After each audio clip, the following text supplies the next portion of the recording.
Hi friends. ఒక ఊరిలో ముగ్గురు దోస్తులు ఉంటారు. ప్రాణ స్నేహితులు లెక్కనే ఉంటారు ముగ్గురు. మంచిగా రోజు కలిసి మాట్లాడుకుంటూ చాయ్ తాగుడు, అవసరం టిఫిన్ చేసుడు, వీళ్ళు ఇస్తా అంటే నేను ఇస్తా అంటే వీళ్ళు, ఇట్లా మంచిగానే జరుగుతుంటుంది. ఎవరు ఇవ్వకున్నా టిఫిన్ నేను ఇస్తారు అనుకుంటా పోటీ కొద్ది తెచ్చుకుంటా చేస్తారు. చాయ్ బిల్లులో ఇట్లా ఒకసారి అయితే ఒకదానికి 10,000 అవసరం పడుతుంది. 10,000 అవసరం పడితే ఒక డబ్బు వాళ్ళ నేను అయితే మధ్య పెండుని అడుగుతాడు. అరే నువ్వు ఒక 10,000 ఇరా, నీకు మళ్ళీ వారం రోజులకి ఇస్తా అని అడుగుతాడు. అతను అనుకుంటా ఇందులో డబ్బులు లేవనుకొని, లేవురా నాకు డబ్బులు, నువ్వు నాకు అడగాల, నేను ఇయ్యనా నీకు, ఉంటియనా నేను అని చెప్పి తప్పించుకుంటాడు. ఇంకో అతన్ని అడుగుతాడు. సరే ఆయన ఏదో అవసరం తీసుకొచ్చుకున్న పైసలు నీకు 8 రోజులకి ఇస్తా అంటున్నావు కదా అని చెప్పి ఇతనికి ఇచ్చేతాడు. ఇతడు డబ్బు తీసుకుంటాడు 8 రోజులకి ఇస్తా అని. తీసుకొని మంచిగా అవసరం వెళ్ళి తీసుకుంటాడు. అట్లా ఇక 8 రోజులు అవుతుంది. ఏమని అడిగితే అత్తయ్య రేపు అత్తయ్య ఎల్లుండి అత్తయ్య అంటాడు. అట్లా 15 రోజులు అవుతుంది. నెల అవుతుంది. ఈ నెల అయితే వీళ్ళు రోజు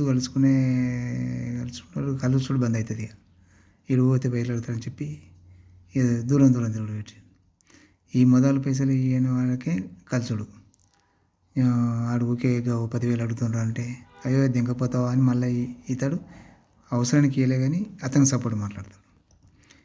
ఇతడు వయసుతో మరి నీకు 10,000 ఇచ్చిన 8 రోజులకి ఇతనికి ఇస్తాడంటే నేను మా చెప్పినా ఇవ్వమని ఇవాడు ఏమో అట్లా చెప్తుండు అని ఇతనిగా చెప్తాడు. అట్లా ఈ ముగ్గురు ఇతను కలుసుకోడు. ఇట్లా ఈయన అవసరానికి ఇచ్చి ఈయన శత్రువు అనుకున్నట్టు అయిపోయిందని ఈయన బాధపడతాడు. ఏం చేయాలి ఇప్పుడు? 6 నెలలు అవుతుంది, 2 నెలలు అవుతుంది, 3 నెలలు అవుతుంది, 6 నెలలని పైసలు రావు. వీళ్ళిద్దరు ముగ్గురు కలుసుకుని బంద్ అవుతుంది. ఎందుకంటే ఊరికే పైసలు అడుగుతాడని. ఈ ఊరికే పైసలు అడిగిన కొద్దీ ఈ పైసలు మొదలు తీయనోనికి పోయి చేదాక్కుంటే ఎప్పుడు నేను 10,000 దింకపోతున్నా అని నన్ను ఊరికే పైసలు అడుగుతున్నాని ఇతడు అని చెప్పుడు. అరే నేను అవసరం ఉందంటే ఇచ్చిన నేను తీసుకొచ్చుకున్న పైసలు అని అతడు ఇతని చెప్పుడు. ఈ పైసలు ఇవ్వనవాడే ఇద్దరి మధ్యన మధ్యవర్తి అయిపోతాడు. అట్లా జరుగుతుంది.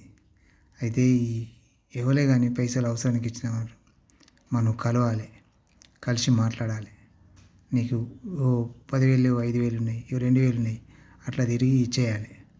అట్లా నువ్వు నీకు అవసరాన్ని ఆదుకున్నావని అట్లా చేయద్దు, సరైనది కాదు.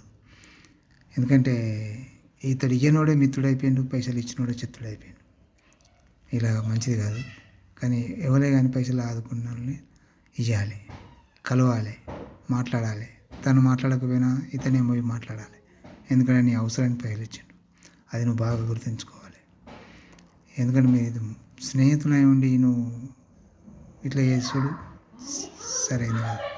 అలా చేసి మీరు ఆలోచించి మంచిగా పైసలు ఇచ్చిన వాళ్ళను అది చేయండి ఫ్రెండ్స్. ఎందుకంటే మోసం చేసి మంచిది కాదు.